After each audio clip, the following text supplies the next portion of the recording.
hands of Brusco. You know, if they can do it, just pick up a Tigreal, then put Edward on the Cho. Yeah.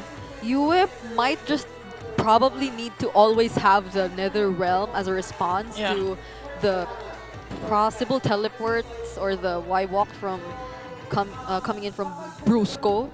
Come on, get the Tig. Unless they get an AoE type of... Oh, Lucas. well. Well, of course. It's still open. Yep. The Lucas. So the Lucas was open all along. Okay. Yeah, since there's no CC that was picked up by Onic, it's an easy one for the Lucas. Interesting. Okay. I mean, Chip has always been a very toss the coin up in the air kind of pick. You never really know what you're going to get with him. So this time I'm leaning a little bit more towards Aurora here with a very big asterisk of what if Onic just go wild on that Chip.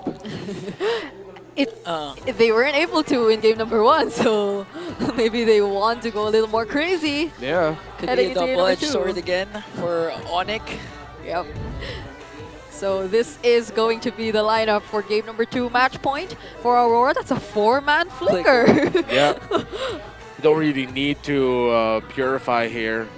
Yep. Because the follow-up won't be that instantaneous, and you need the distance from the Joy more than you do the anti-CC. All right.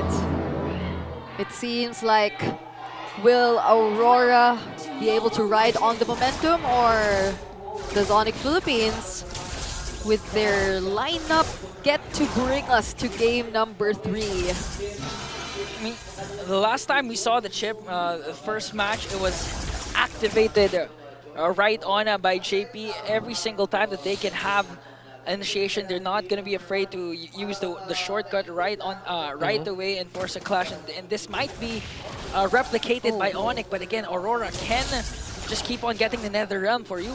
Yeah, Brave Smite was actually built up by Super Prince, and he's getting bursted down in mid. So his rotations are getting controlled. Whoa. And, yeah, so far right now, Super Prince is just getting controlled in the series by Aurora. Demon Kite. Oh! What? He stayed too long! Paired up with the Queller of a Demon Kite, Super Prince is gonna fall down. They have their own battles. Renegade, he's been so set on poking Brusco, but meanwhile in the mid lane, you and Super Prince, oh my goodness.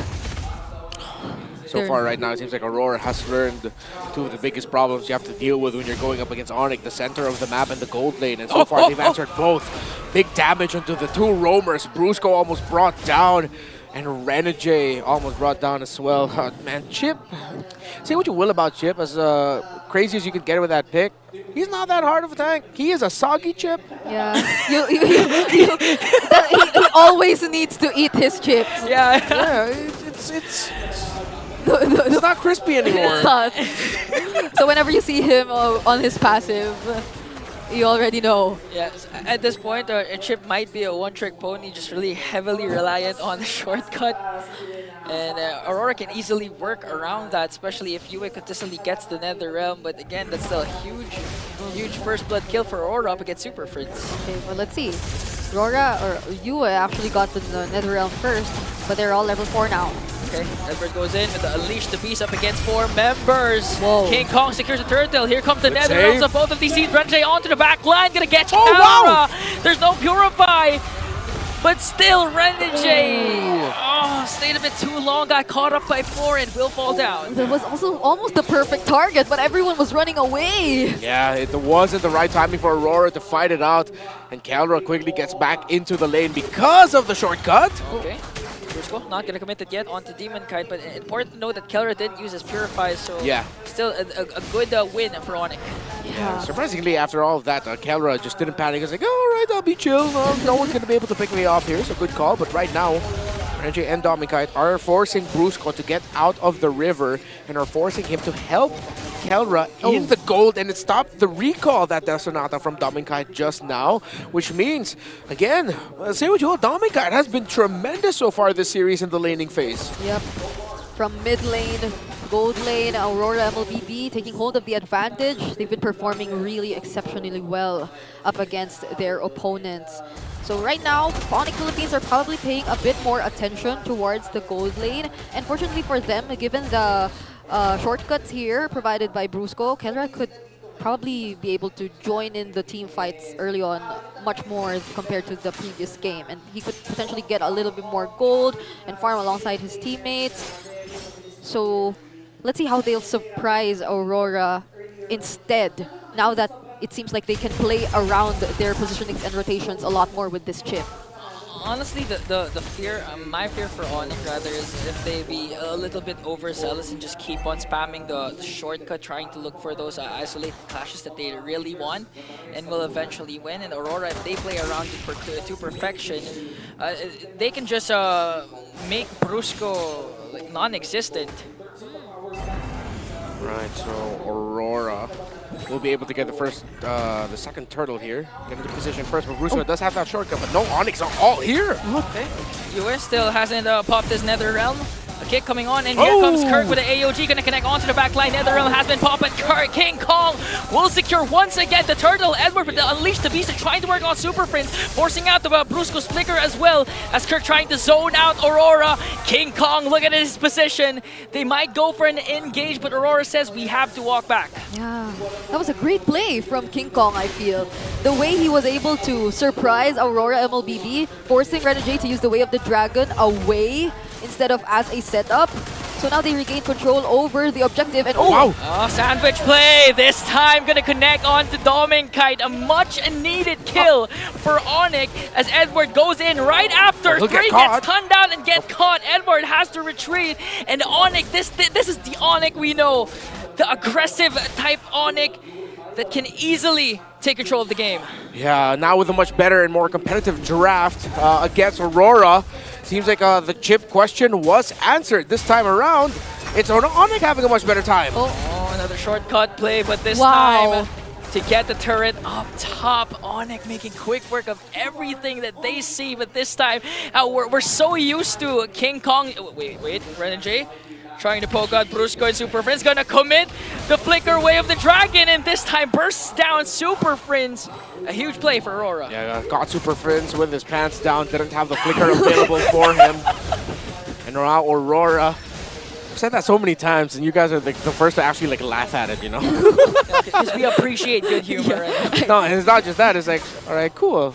No, it's because you guys are young. No, it's the first time I heard of it. So. Really? Oh, okay.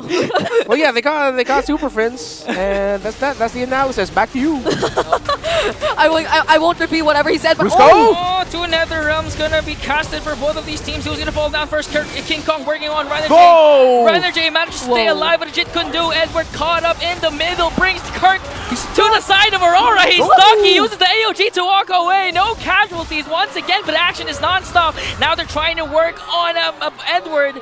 Not going to use the Shadow Stampede to pull him further, as Aurora will secure this turtle. Wait. I think he was actually trying to pull him, but Edward got into the part of the wall where it was too chunky. Okay, Retribution battle. This time Demon Kite secures it, but Kelra picks off Demon Kite, forcing Aurora to retreat, and another win for Onic Philippines. Aurora now going to get pushed back with that other win and starting to compound for Onic Philippines. Now they are a little bit more in a better spot to invade the jungle of Demon Kite. Yeah. And they will be able to take his purple buff away from him. Yeah. Imagine being Kirk and forcing out all the ultimates just to use the AOG to run away. But fortunately again for Aurora, they were still at an advantage and they were immediately able to transition into taking the objective. So it does still seem like the game is under control for Aurora despite the slight lead in Onyx's hands. They're also able to find a way to respond. Like, they're not always taken by surprise, even despite the countless shortcuts, the countless teleports coming in from Onic Philippines. Speaking of countless, here comes a countless conceal, or another conceal for the side of Aurora as they tried to take down the orange buff away from King Kong. I had to ask myself, what's a countless conceal? No, it's another conceal, sorry. It's another conceal. I was wondering, it's like, whoa, is that a new term? Am I getting too old? Is that a new term I'm just not familiar with? I'm Gen Z, sorry. Yeah, no, don't apologize. Am I Gen Z? No, you're I actually don't know. Me neither. Maybe you're millennial. You're Ingan. So, by the way, Demon Kite already has a War Axe. So that puts him into his second item only, while King Kong, since he is going to be going for the Holy Crystal, still on the way to that. He does have a 600 gold lead, though, compared to Suyo. Yeah. And this is, again, a very low-scoring game. 8 minutes in, we've only seen 5 kills across the map. So we see how carefully they decide to go with their decisions. And Onic Philippines on the lookout for all of the possible trades for them to maximize or increase the lead and control that is in their hands. But the Lord will be spawning on the opposite side of the map. Renji will spot out Brusco. So I mean, let's see who gets the position first. even if it's a low, UA gets the Y walk. Even if it's a low kill scoreboard, I mean, the action's non-stop. So the credit really goes to the mid laners, Super Friends and UA, for delivering the Nether Realms right on time, saving the damage dealers of their respective teams. But this time, UA picks up a Y walk, so we could see them try to go for another conceal play.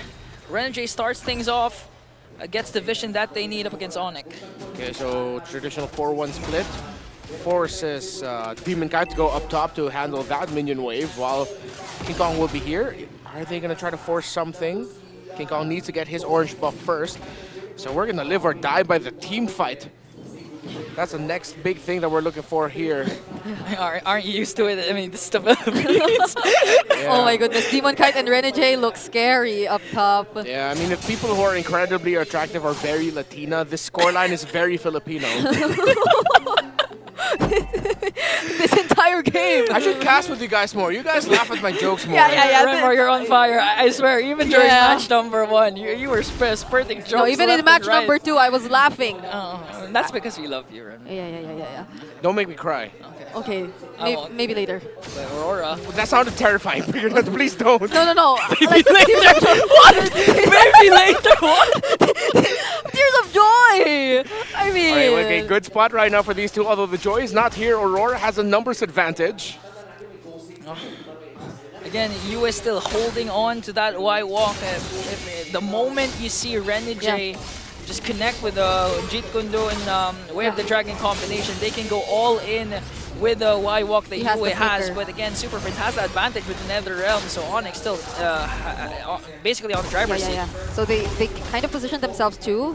The Death Sonata does not connect. Oh, okay, there goes Kirk. Okay, Kirk onto the back line with an AOG, gonna connect, but the Nether Realm is just too much for Onic as they burst down Demon Kite right on time. The objective will fall in the hands of the King of the Jungle, sending Aurora flying home.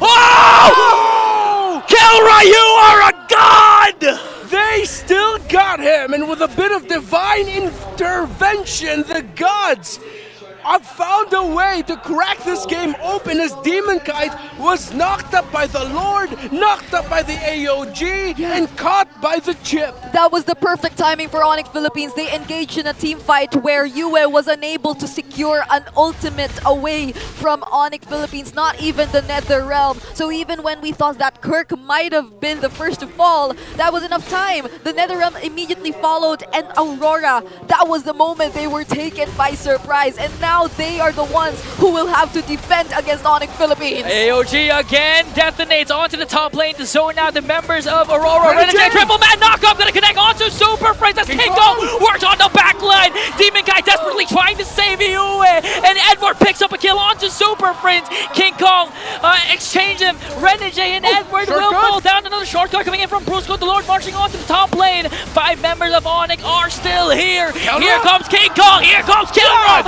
Mega kill for the god in the gold lane. UA left alone to defend it. Onic wants to go to game 3. Even that last minute Y walk inside the base just provided additional targets for the base to lock on, and enough time for Onic to equalize the series. Why